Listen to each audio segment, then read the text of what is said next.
you know what I mean? We get into that sort of habit of just doing things because we feel that that's what's expected of us, but we never really sit back and say, well, what do I want? What do I want to be doing? What fuels me? And then we settle, right? We settle. And I don't want to see that for anybody. Hey, fitness fans, welcome back to the Future of Fitness podcast and interview series. This is your host, Eric Malzone, and we're on episode number 73 with Dai Manuel. And I'm so excited to release this interview. Dai, he may just be my brother from another mother. We've been talking a lot over the last 6 to 12 months, and his journey is incredible. Most importantly, his view on life and what it all means is incredibly impactful and powerful. So I only have one simple call to action for you today, is I want you to go check out our other podcast. It's called The Fitness Blitz. You can find it on iTunes, Stitcher, Spotify, all those places. Also, you can find it on fitnessprofessionalonline.com. And it's our short form podcast. And take a listen to it. It's all for fitness professionals. It's very, very actionable items. And there's a lot of crossover between the guests that we have here as well. So also, if you're interested in being interviewed on that, hit me up, Eric Malzone at fitnessprofessionalonline.com. I'd be happy to have you on the show. So more about Dai. So this story he tells from childhood obesity, finding his calling, being an author, international speaker, and now a digital nomad who lives in Bali with his family. It's incredible. And most of all is the point towards the end of just live a life without regrets. That's it. I don't care what profession you're in, what station you are in life, how old you are, how young you are. This is the message that needs to get through, right? At the end of the day, when all things are said and done and those last few days are upon you, how do you look back? Is it a life full of regrets? Are you satisfied with what you've done? That's life, guys. All we truly have is time. So yeah, before I continue on this path, let's just get right to the interview. Number 73, Dai Manuel. Please enjoy. All right, Mr. Dai Manuel, welcome to the show, man. I've been tracking you down for a while. How are you? Thanks, Eric. Yeah, I'm doing great, man. I'm doing great. Yeah. I really am. I don't know. It's just, it's been one of those weeks. It's a good one. Yeah. It's interesting. When I first, and this is a total side note, but when I first started talking to my business partner, Doug Holt, and when he was traveling and he was doing his nomadic thing, I was like, hey man, how are things? He's like, they're just really good.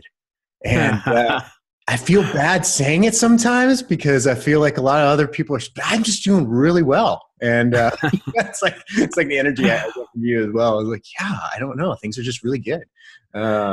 But yeah, right now it's about 11 p.m. where you are. It's 9 a.m. where I am. So we'll get into what's going on there because you're in Bali right now. And but man, tell our listeners, give us your story, man. You've been in the industry for a while. You have a really, I know it, but give our listeners some background on you. Well, I love the industry. I've been around it a long time, but I didn't come to it naturally. And I think that's sort of a good place to start. Mm-hmm. When I was a kid, really from the age of 9, I started to gain weight. And a lot of it was, if I reflect on it, I've gone through this sort of internal trying to remember everything and put it together. So as best as I can remember it, I do remember my parents getting a divorce and living with my mom, and I had good relationships with my parents, but I do remember sort of withdrawing, and I found solace, like a lot of our clients do at times, in habits that aren't necessarily good for us. And I started playing a lot of video games, started eating a lot of junk food, and just not moving my body very much. And fast forward of 5 years of doing that, and I got to a state of morbid obesity. And at least that's what the doctors say, right? And this is back when childhood and obesity really wasn't together in the same sentence, right? It was an oxymoron to find them side by side because it just wasn't like it is today. And so I dealt with a lot of the stigmas that came along with that, some of the health complications that came along with that, and was very withdrawn and depressed. And then one day, I sort of call it my Anthony Robbins moment. It's sort of where there was a pattern interrupt, right? Like my usual routine just got challenged one day where I got out of the shower. I was at my dad's for the weekend, And normally I'm in the shower long enough that the mirror fogs up.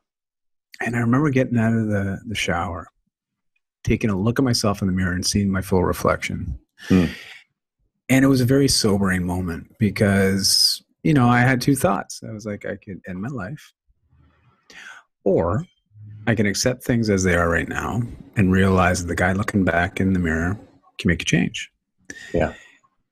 And I remember crying, like literally just bawling my eyes out. And it was just one of those very vivid moments that I can, it's like I'm still there.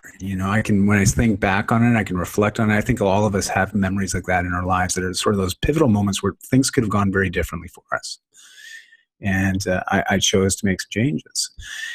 That was the first time in my life where I really knew the power of self-realization, but also of making a commitment to following through on something.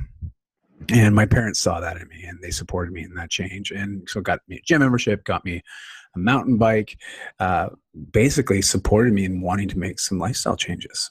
Yeah. Fast forward about 20 months, I lost the weight. I started to gain muscle mass. I sort of kick-started puberty as well, because up until that point, it was being retarded based on my health and choices. So that helped as well. And I lost the weight, and gained some new weight and literally just changed. I transformed. And I didn't mentally change until many years later, because obviously there's a lot of things I still had to work through. But that was my first foray into the fitness and wellness space, was this personal journey of my own going through a change. And I still have not been someone that's played a lot of team sports. I didn't play a lot of sports. I was the kid that would make every excuse under the sun not to go to phys ed, because I was embarrassed. I was just embarrassed. I felt like an idiot. And so that's sort of where things got started, but when I made that change, people took note. And people I didn't even realize that took notice. And even friends of my parents saw this massive shift, and it saw how I was just eating differently, carrying myself differently, moving my body regularly, like just really into this health and fitness thing. And I changed my ways, my confidence improved, and it attracted people to me. And they started asking for help. And that's where I got my first opportunity to really mentor people, help people, coach, train. And again, help other people with transformations. And that's when I got hooked. That was like, oh man, this is fun. I love this. This is so cool. Like, wow, could I actually do this like for the rest of my life? And so I thought probably not, to be honest. And so I did what everybody does. And I went to university and worked on a degree in sciences and thought I'd be a veterinary medicine and follow my dad's footsteps. And pretty quickly, I learned that wasn't going to happen, because I was skipping out, doing all the cool stuff in Vancouver, like mountain climbing, hiking, I was out in the mountains or swimming, and wasn't going to class. I was skipping out a lot. And, eventually, I got on academic probation, and so I dropped down into the arts and did philosophy and English lit. And we all know that there's probably not much careers in that. And I kept doing my fitness thing, was training, coaching people, like spin classes and teaching martial arts and gosh, you name it, personal training. And that's sort of when I got into the industry, man. And that was, a long time ago. That was like over 20 years ago. Yeah. I was going to ask, at what age did you actually start training people? Yeah, I guess getting paid to do it, 19, oh. Up until then, it was friends of friends, friends of family, just helping them out, go to the gym with them, train with them, go for a mountain bike ride with them, talk about nutrition, just really just support people and wanting to make that change. And then at 19, once I moved up to BC, I started to go down that path of becoming a trainer and coaching people. And so I did all sorts of different ways of doing that. Gosh, it's a pretty diverse industry when you really start to look at all the different ways you can participate in it. And so I just experimented a lot, Yeah. Yeah. So that's a great story. I was, I think you and I talked about this previously. I was never morbidly obese, but right at that same age. And how old are you, Dai? Now? I'm now 40. Oh my gosh. Sorry. Am I 42 yet? No, I'm 41. I'm 41. I'll be 42 in November. So yeah, I'm 41 right now. 41. Yeah, I'll be 42 in October. So we're right there. Okay. Yeah, we're the same, man. Age, Yeah, totally. And yeah, man, I was a chubby kid and I was swimming 5 days a week, you know, Wow. and I cracked myself, you know, I put myself into the category of a casualty of the low fat, non-fat Oh, phase. yep. I was just like, dude, Entenmann's, it's sugar free, you know, it's fat free all day long, right? So I would just get home from swim practice, just like, and here's a funny but true and sad story at the same time. Is when I was really starting to gain weight, my mom started to get me Twinkies Light because it was low fat, and so I would just house those things, and you know, didn't think about it. And then, you know, what's interesting is no one really, I guess my athletic ability was never really seen because I was such a chubby kid, you know? And then once, I think it was puberty, and just when I started water polo, actually, was when, and then doing double days. And of course, then I could eat whatever I want, right? At that age, well, totally. You're double daying it and you're hitting puberty and you do whatever you want. And then all of a sudden, like, yeah, it was people like, whoa, you're an athlete? Like, when did this happen? Right. And that was just like my lifelong, you know, it was kind of like, for me, put in people's face a little bit. Like, remember me, seventh grade PE teacher? Yeah, the one you sat on the bench for every sport. Yeah, all American now. Anyway, that's crazy. That's so cool, though, man. I love that. It reminds me, you know, just like our stories are. There's so many people out there that have them, right? Like these similar stories, and just goes to show there's an athlete in every one of us. You know, there really is. It's there. It's waiting. It's, you know, it's in our DNA. All of us, like, we have this ability to move with purpose and accomplish great things. It's just some of us are asleep at the wheel. You know, that's all. Yeah, I totally agree, man. And so let's get to the present, man. You know, what do you know? Let's say, like, within the last 5 years, what's the niche? How do you make a living within the industry? I know you do a lot of things. You do a lot of speaking. Sure. You do some coaching still, and you've really moved towards more of a higher level, not higher level, but just a more comprehensive level of a life coach, right? Yeah. So what are you doing now? Well, so, you know, it would be really funny, Eric, if we had this conversation 5 years ago, because my responses and just everything would be different. And it's interesting just to notice this, because I remember when I was in my 20s and I was a really poor personal trainer. Okay. Both, well, I was poor financially because I was a poor trainer, you know, and the reason is I used to get frustrated with clients. You know, I'd be like, gosh, I see you 3 to 5 hours a week, which is great. You know, you're a good client. Thank you. But it left, you know, 163 hours or so for them to really just counteract everything that we did together during those hours. Yeah. And I saw people not getting results. And it used to really, really frustrate me. It made me question, why was I doing what I was doing? So you know, I've shared stories of me firing clients, like literally, you know, you're just not willing to work, you know, and in hindsight now, you know, fast forward a couple decades, things change. I can empathize with where people are, but I can also see where I was just too young. I was naive. I was inexperienced, and I was looking at things the wrong way, you know, based on the clients that I was attracting, you know, the people I was working with. It was people my age. They got it because we connected, but the older people that I was working with, I just couldn't empathize. And I think it's that idea of knowledge versus wisdom. You know, like I always equate it to a tomato. You know, I ask people, like, so the tomato, what is it? And people look at me like, well, what do you mean? What is it? It's a big red thing. And yeah, but what is it? Oh, well, it's a fruit. I'm like, good for you. You know, it's a fruit. That's awesome. You know, it's this piece of knowledge. Yeah. But wisdom is knowing not to put the tomato in fruit salad, you know? Because you just got to do that one time, and you realize that's completely screwed up my fruit salad, you know? Yeah. But it's a fruit. We should go in a fruit salad. But no, that's wisdom. That's application of knowledge. Yeah. So over the last 20 years, I've just learned how to apply what I've experienced, the conversations I've had, new perspectives that I've gained, and just sort of roll it into something. And so in the last 5 years in particular, it's actually been the last 8 years has been sort of learning in hyperspeed for me. Yeah, because I've been just so much more open to things and understanding that I don't know everything, and I never will, and I'm okay with that. Yeah. But if I can get around the right people that seem to know a lot more than I do, something good's going to happen. I'll take whatever they can give me, and I'll see what I can apply to further help people, because that's all I want to do at the end of the day, is just make an impact in people's lives in a positive way. Yeah. And the last 5 years, I've completely switched gears as far as careers. I was working in fitness equipment sales, and because that's sort of what I stumbled upon in my early 20s when I was struggling being a personal trainer. I realized, well, I still love to help people. And man, there's this thing called commission sales. I've never been in that kind of thing before. But you mean the more I produce, the more I make? And there's no cap on what I can earn? Wow, that sounds really good.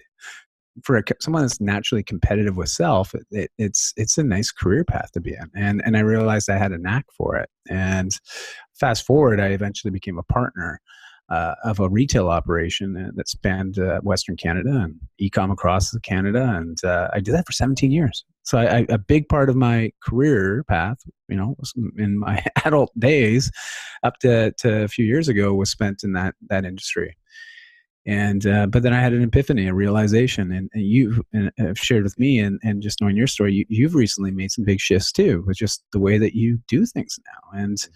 And I see a lot of us that have been around the industry for a long time. It's not a matter of us always trying to reinvent the industry, but we do end up reinventing ourselves based on what we experience in the industry and the direction that we want to go. And it's scary as all hell, all granted, because it's unknown, right? We don't know what's going to happen. We just sort of say, okay, well, but it feels right, so I'm going to go for it. So I left my career of 17 years, pulled my kids out of school. My wife quit her career a month after I quit mine, downsized, gave away everything. What we couldn't part with, any of those emotional items, we put into a storage unit. Everything else that could fit in the suitcases and put in the back of the SUV did end up in the back of the SUV, and we bought a couple toolies as well, because there was a few other items that we needed, like camping gear and stuff. And then we just I'd written a book and published that, and after it was published, we just started traveling.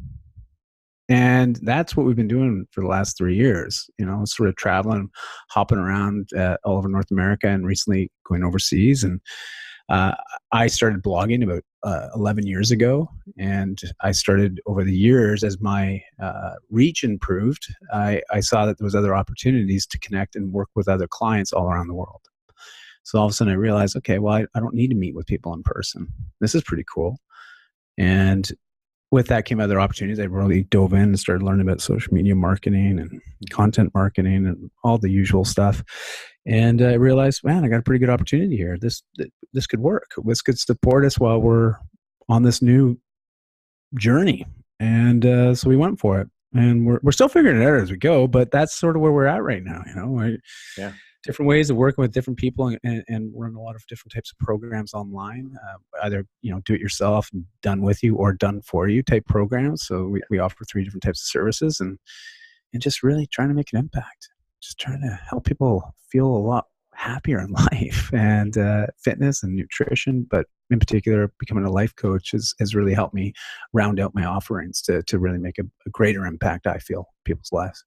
Yeah, I agree, man. What's the title of your book, Dai? It's called The Whole Life Fitness Manifesto. Nice. And it basically teaches people how to leverage 2% of every 24 hours, so 30 minutes a day, to improve their body, their mind, and their spirit. Yeah. I love it, man. Yeah, there's Thanks. What about the process of writing a book? What was that like? Because I know a lot of people listening probably want to write a book, right? I do. I just, I don't know the topic yet. I just know I want to write one, right? I just know I want to get one out there. Well, I like to say, the positive guy in me, that, that perpetual optimist wants to say, it was a fun process. Yeah. It had its moments.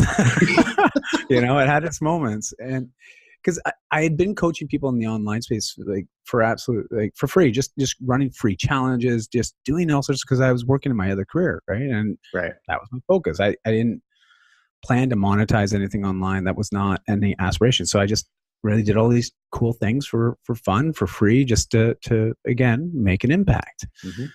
And a lot of these challenges, I started to build these communities and getting people results, and just really having a lot of fun with it. And I started doing free Sunday Fun Day workouts. And so every Sunday morning, I'd open up one of our stores where we had a gym within the store. And I told people, come and train. I will be here. I'll coach you for free. It was all group format, functional fitness type stuff. And eventually it grew to quite the community. We had the Sunday Funny community, and I'd be coaching 80 to 100 people every Sunday morning and for free. And they'd come back week after week and just made this amazing, thriving community of people. And it was a full mix. Like, I had people up into their 70s. We had some teens. We had all different shapes and sizes. I had one guy with one leg, a former heroin addict. Like, it was awesome, But I learned a lot through that experience because I got to coach lots of different types of people, find out what motivated them, what didn't motivate them. And I really started to leverage this power of community, like this, in a positive way, to really help people not only make some changes, but sustain the changes. That became the catalyst for the book. Someone that was in our community said, hey, you should really write a book. And I was like, really? should I write a book?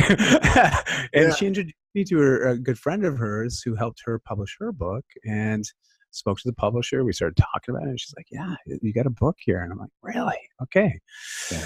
So I was still working full time. I was still volunteering. I'm still a dad to two growing girls, fully dedicated husband to my wife. And on top of that, I had a lot of other things I was doing, running a couple Toastmasters clubs, speaking at a lot of events, I was busy. Yeah. And I hear this from everybody. Everyone just says, well, I'm just too busy to write a book. I'm like, hey man, I totally get it. I totally get it. Yeah. But if you want to make it happen, you'll make it happen. Yeah. And so that was what happened. I just started carving out some time here and there, and my publisher was very, very good. My editor, they were like, listen, if we're going to make this timeline to publish this book, and basically I had a year, it was from like January to the following January. Mm-hmm.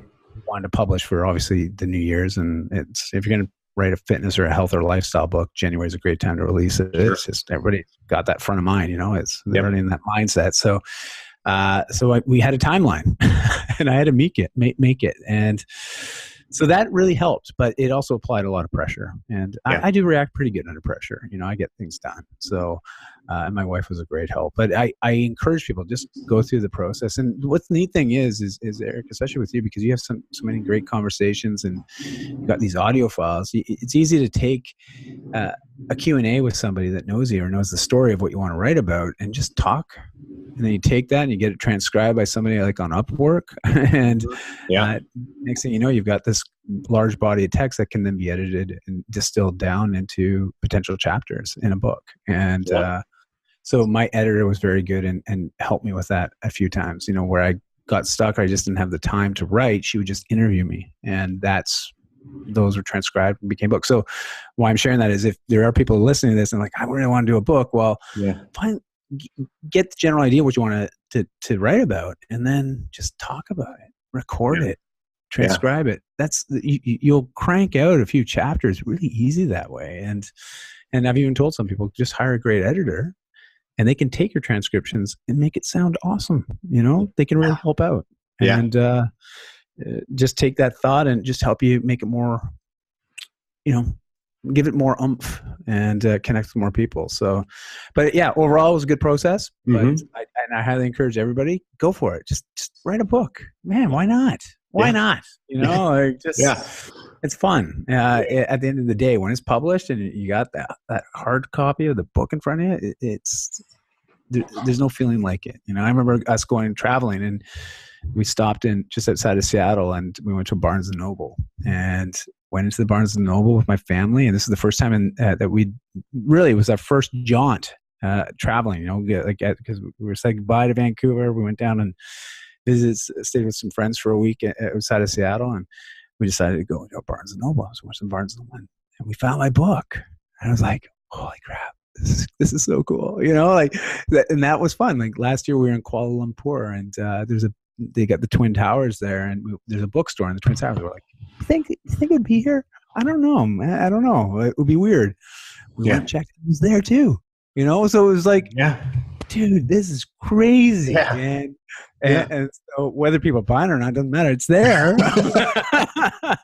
So it was a fun experience, and it definitely made me feel really good, Yeah. Are you making money off it? Do you make money off the book? Not book sales directly, but Yeah. the opportunities that the book brings me, yes. Sure. And I let everybody know that. Like unless you're like a Stephen King or a J.K. Rowling that's just publishing and selling millions of copies,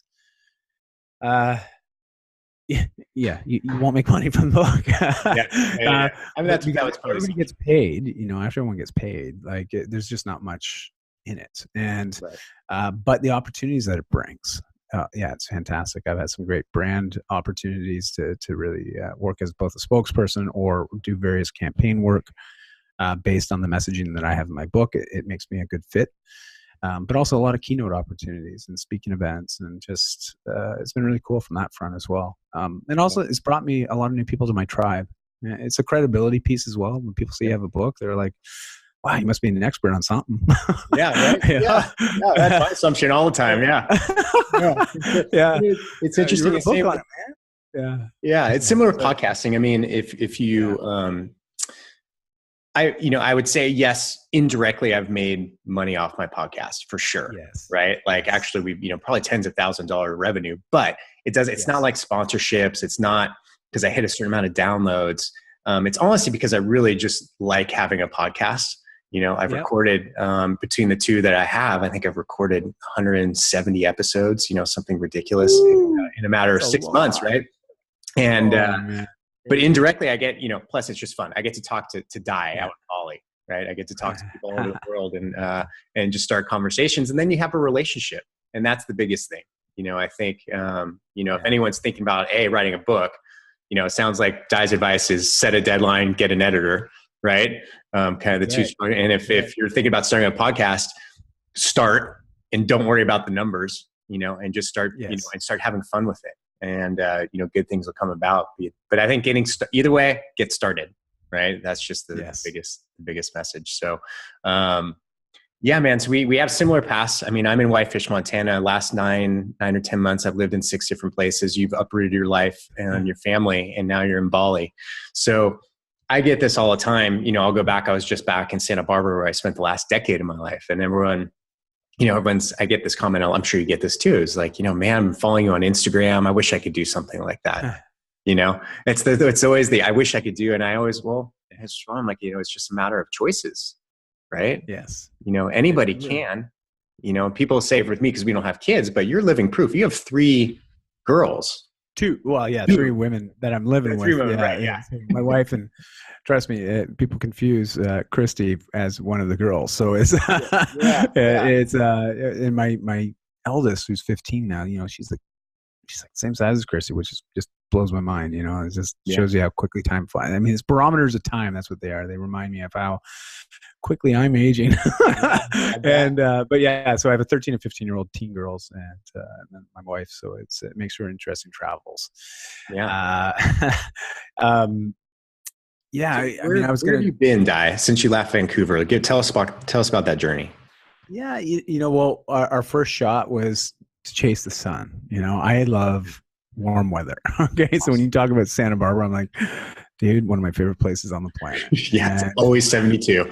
Yeah. Oh, it's heaven, man. It's heaven. So we packed up the SUV. We went and visited some friends in Seattle for almost a couple weeks, and then we just kept going south along the coastline, and it was beautiful, and then we stayed in Portland for a little bit, and we found a great little place on the West Coast, right on a cliff somewhere. I don't even remember what it was. We found this crazy house and it was because it was low season, right? So you get these crazy deals, and so we ended up just parking there for a bit, and then we continued our way down to California, and eventually we ended up in Palm Springs, where Christy's grandparents have a great place, and we decided to go and stay with her grandparents, because it was interesting because her dad was down there from Kelowna, so a part of British Columbia, and he was down there looking after his parents in Palm Springs, and so here's not only her father, my kid's grandfather, but also their great grandparents are there. And we were like, how crazy is this? We got like 4 generations living together right now for, when we ended up staying there like almost 2 months. I had a lot of other travels because I had speaking engagements booked. So I would be flying out of Palm Springs and I'd come back to them. And it was just great. It was a nice little hub, but it was nice because it was our first time really not having any regular jobs and not having a timeline to be anywhere. Yeah. Like it was just a weird place to be. So it was a nice place to be for us to do that with family. And we just thought, because our grandparents were getting up into their 80s and 90s, right? So we're like, this is a great opportunity to just hang with family. And we don't have to be stressed that we got to get back somewhere on Monday, and right. So that really gave us that nice sort of start, soft start into our travels. And then we continued driving around the US and eventually ended up back in Canada. And then we drove across Canada. Mm-hmm. My father took quite ill. He'd been dealing with pancreatic cancer. And then we eventually got the notice that, it's not treatable. We were told he's at a point where it's months. We didn't know exactly how long it would be. But we were in a position, we were like, you know what, we're going to go live outside of Toronto and be close to family until my dad passes. Mm-hmm. And so we did that.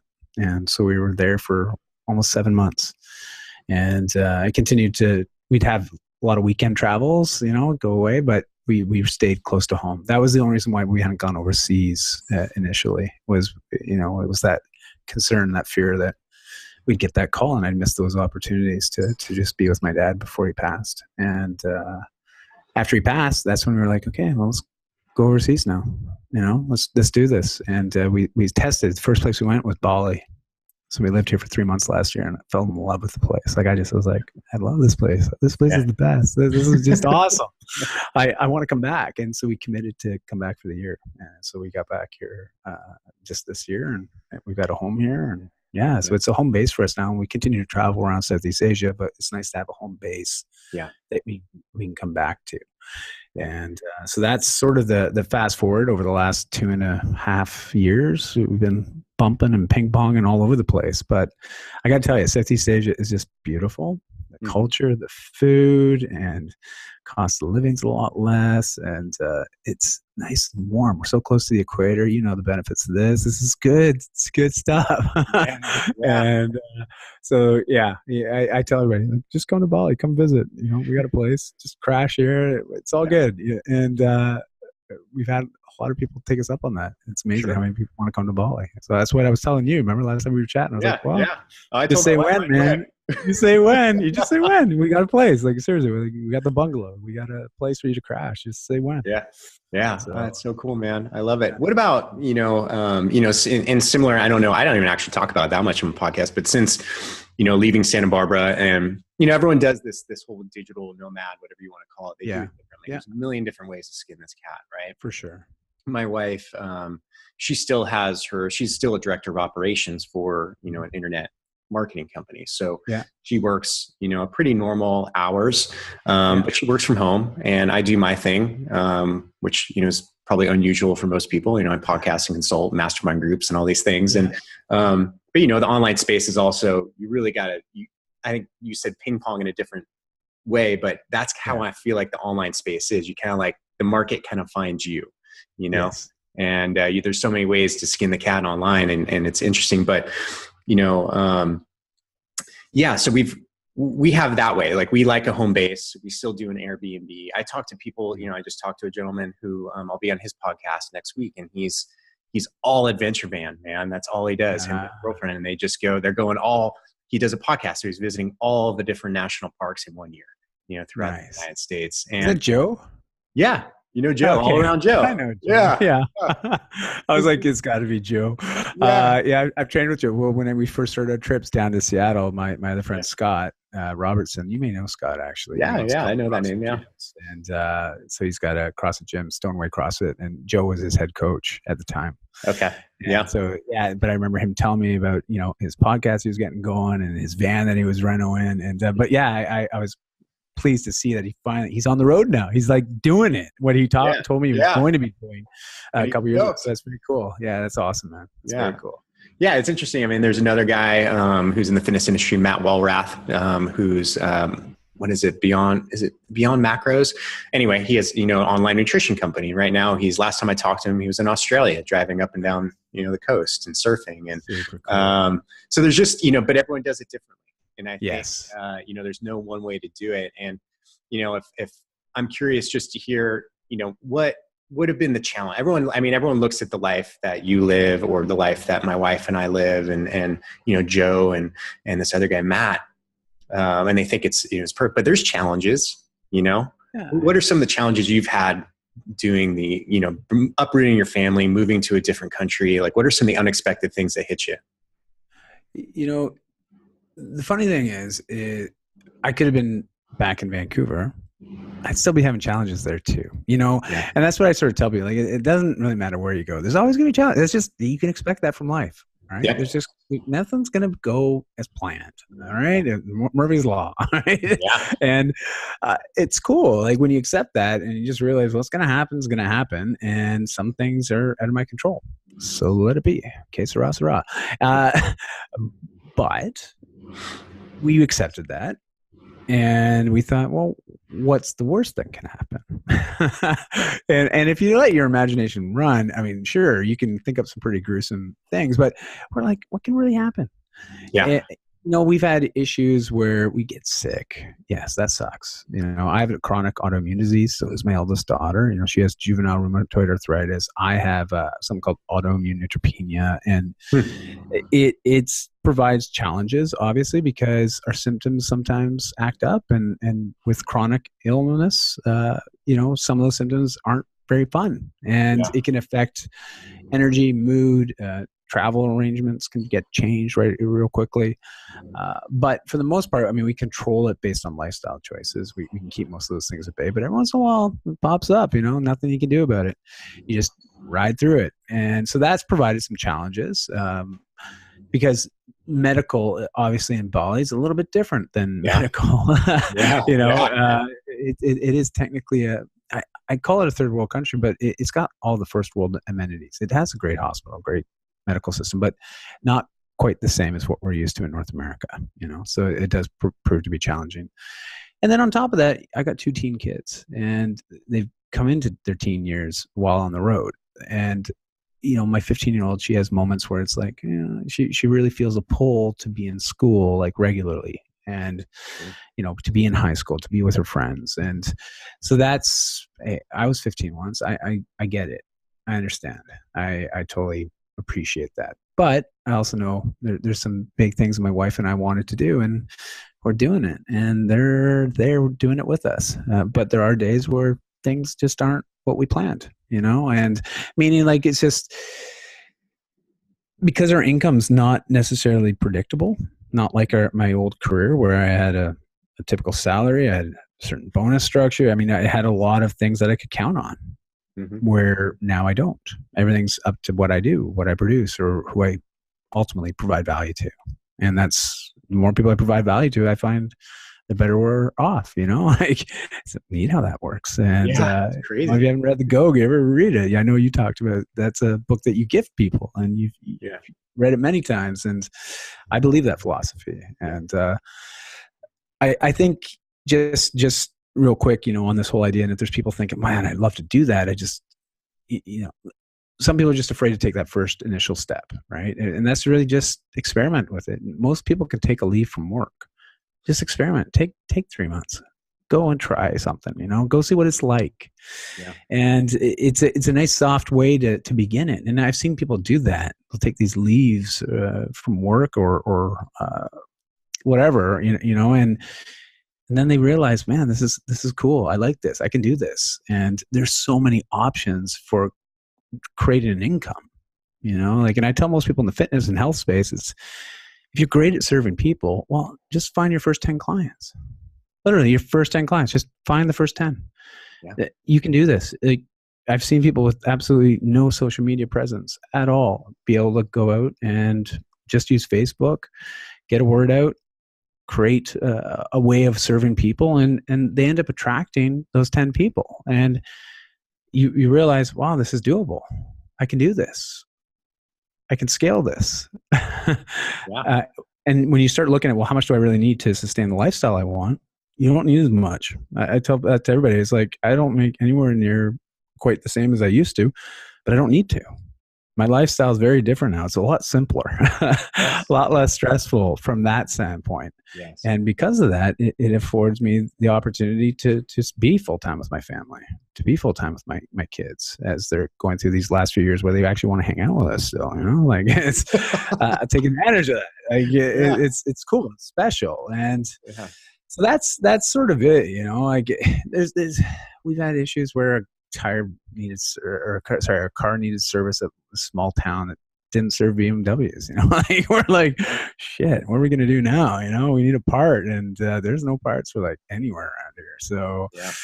sort of hooped, and finding a guy that could order a part and just do a makeshift fix until we made it to a major city that had a dealership that we could actually get service.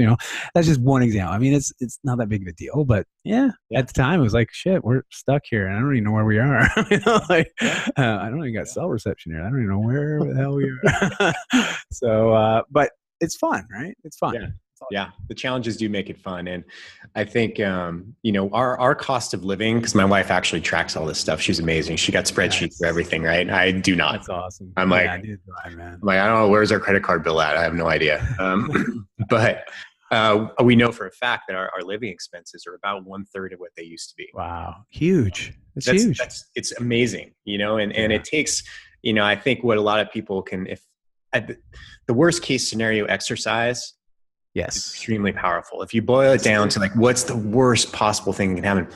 For most people, if you're listening, like whatever you're doing now, as far as occupation or living circumstances, there's probably a really good chance you can always come back. Like if you leave, there's nothing that's truly permanent about these moves. But if it's something that's itching at you and you really want to do it, you can find a way. And I know everyone has different circumstances. Some do have, kids are fully entrenched in school and they don't want to uproot them, but you can do 3 months in the summer, right? You can go to Bali for the summer, or you can go to Whitefish for the winter season, or a month, whatever it is, there's ways to do it. And I think, my very first step was just coming home and telling my wife, like, I'm ready to sell my gym, which had been it was my identity. And that was the struggle, right? Like that was like, I was known in the community, everywhere we went. In Santa Barbara, went out for dinner, I'd see 3 people, right? It was just right. It was my life. And, that was just that coming home and saying that moment. And she's like, holy cow, you're serious. I was like, yeah, let's do it. And then like everything from there was just like, it's just a cascade of movement, but it's that one choice. It's that one major action that takes place. And whether that be like, asking your boss for a hiatus or, a paid leave or whatever it is, or the ability to work remotely. It's just that one major action. Everything will cascade after that, because if you truly want to do it, the excitement will carry you through, It really does. Yeah. You're bang on there. And yeah, because I originally planned to just take a leave. And then it got to a point where I was like, no, I can't go back. Like, do you know what I mean? Like I just had to sever the tie and just fully embrace this next step, this next phase. And, but the worst case scenario was great for us. We're like, well, we're both very employable.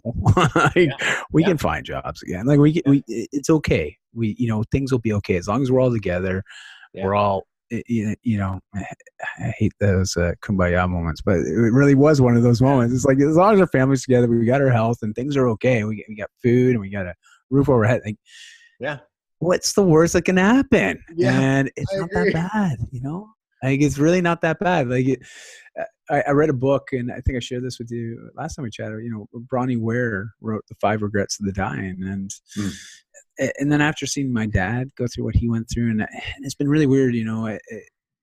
Like we're only in our early 40s right now, yet we still see. You just shared that you were just recently in Santa Barbara for a memorial. And just since we've been traveling, I've lost 3 friends. And young guys in their 40s. And it's just goes to show that, and these are people I would have never have even imagined would not be here now. Like it just furthest thing from it. Like we could be writing a list of all the names of people I could think that might die young. They would have never made it to the list. And it just goes to show that life is so short, and we just don't know. We just don't know. Like there's no guarantee tomorrow's going to be tomorrow. Like there's no guarantee. And yet we all put off till tomorrow. I'll do this tomorrow. I'll do that travel thing, that thing that I really want to be doing. I'll do that later when things are just right. When I get this one thing figured out, Yeah. when I get that one last bill paid off, then I'll be ready to do that. And we collect tomorrows. And then eventually you wake up and all you got left is a pocket full of empty yesterdays, right? Like, it's just like, boom, this sucks. Yeah. What's happened, And I've seen this happen to some loved ones of mine too, as they've aged and they've sold businesses, and then all of a sudden health just wasn't in their favor. Yeah. And everything that they wanted to be doing is now all that energy is focused on trying to get well again. It's not a good place to be. Yeah. And that was my moment where I was like, I can't miss out on any more of these opportunities. Yes. I'm just going to go and seize them and grab hold as tight as I can right now while I can. And I love the experiences. That's what our family's all about. It's just really experiences and enhancing the experiences of people's lives as best we can. And that gives us that great sense of joy, and sleep well at night. It doesn't make me a rich man, but it makes me a rich man in experiences and in relationships. And to me, that's what matters most. It really does. And I enjoy the journey. But if you get a chance, read Bronnie Ware's 5 Regrets of the Dying, or watch her TED Talk. It's you don't have to read the book, just watch the TED Talk. Yeah. And it's inspiring. And she talks, and I don't want to be one of those people that has any of those regrets on my deathbed. And I won't tell you all 5, but a couple of them are really important. And one being, I wish I had lived the life that I wanted to live, rather than the life that I thought other people expected me to. Right. You know what I mean? We get into that sort of habit of just doing things because we feel that that's what's expected of us, but we never really sit back and say, well, what do I want? What do I want? What do I want to be doing? Yeah. What fuels me? And then we settle. Right? We settle. And I don't want to see that for anybody at all. Anyways, I could go off all day about this stuff. No, man, that was good. That was what I was looking for. That was the goal. That was it. Let's I don't think it's going to get better than that. But where do people find you, Dai? Where do they go if they want to work with you? Where do they go? Well, I'm all over. The one thing is, if you can spell my name right, you'll find me. Okay, like Dai is a Welsh name for David, and Manuel, obviously, it's a Portuguese name, and I'm a mix. And but I'm easy to find because there's this thing called Google, and I'm really SEO'd well for it. Okay, Yeah. So if you type in my name, you'll find me. But I have a website, lots of great information in there: mindset, nutrition, fitness. It's all really lifestyle focused.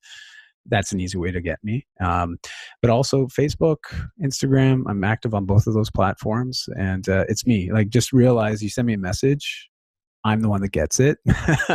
And so I'm the one that replies to it. I'm an army of 2, it's me and my wife. And so just give us a little bit of grace if we don't get back to you like right away. We will get back to you, though. I always reply, always respond. But yeah, reach out. I mean, I just love having conversations with people about this kind of stuff and just life. Anything that's really life and lifestyle focused, man, I could talk all day about this stuff because I love it. I love it. And I love seeing people just get excited. Me too. Like, really get out of bed and just be like, oh, man, I am going to crush today. Like, I get so damn excited. And when we get messages from people that are in our programs, and they see these photos, and they're just like, damn, they're like a new person. Isn't it weird, right? Because especially for like Eric, you're living proof of this now. You talked about this transition of after 10 years of running a gym, and that was sort of your identity. Well, now it's you're creating a new identity. You're living into that person. You've evolved, right? And isn't it weird when you start meeting people that knew you before? It's almost like you have to reintroduce yourself again. Yeah, it is, because you're so different now. Yeah, I've seen things. Yeah, like you're different, right? You have this new spectrum on the reality of your life, and a new appreciation of things. It's that sort of knowledge versus wisdom I talked about earlier, that tomato analogy, right? Like, it's, as you gain more wisdom, you do shift, you change, you evolve, and you can't help that happens, and it's a great thing. So embrace it. It's like, oh man, Anyway, sorry. No, That was a it's total great, tangent, man. man. I get these Yeah. like, it's like squirrel moments. Squirrel. I'm like, dude, Yeah, it's like you and a I could go dog on and a for pup. hours I on am. this. So, man, thank you so much. And I know it's late there. I appreciate you making the time. And yeah, ladies and gentlemen, Dai Manuel. Hey, thanks, Eric. I really appreciate it. Hey, fitness fans, don't leave yet. It's your host, Eric Malzone, and I have a quick favor to ask. Actually, 3 favors. So, number 1, if you're a fan of our show, I ask you to do something that takes under 3 minutes. Go to iTunes, please, and subscribe to our show. Please, please, please. It means so much to us. It's so important. And then give us a favorable review. We would really, really appreciate it. And I can't tell you how much it means and helps us out. So I know it takes 2 minutes of your day, and it means a lot to us. So please do that. Number 2, go to our YouTube channel, our Fitness Marketing Alliance, and please subscribe to our YouTube channel there. Number 3, if you like this episode or any of the episodes that we've released, share it on social. That's huge. That's a big deal for us. And we put a lot of work into these episodes, trying to give you great actionable content for the fitness industry. So that would mean a lot. And that's it. So we have some big plans coming up for this show. I'll be talking about that in the next couple episodes. But thank you so much for listening. It means so